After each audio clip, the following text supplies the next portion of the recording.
საღამოშდობის დროს ეს შემოვიტანეთ, თუმცა ყოველ გავასწორებთ იმ ბალახებს, დარჩენილია მომჭრით.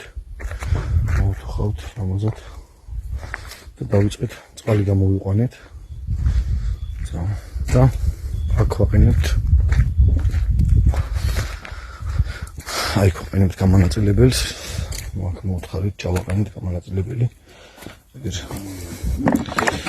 ელექტროკრანებიც აყენია. ეგერ კომპიუტერი იქით დავაყენეთ. რომელიც ინტერნეტით მუშაობს. აპლიკაციას უწევთ ტელეფონში, Rainbow-ის კომპიუტერია. და აქ იმიტომ დავაყენეთ, რომ აქედან იქით სივრცეში უნდა დავაყენოთ კლაპანი, იქით სივრციდან ცალკე ვიღებთ წყალს. იქიდან და აქედან გადავიყვანთ საჰაეროთ და საჰაეროთ ჩავშავთ მეოთხე კლაპანს აქ და ამ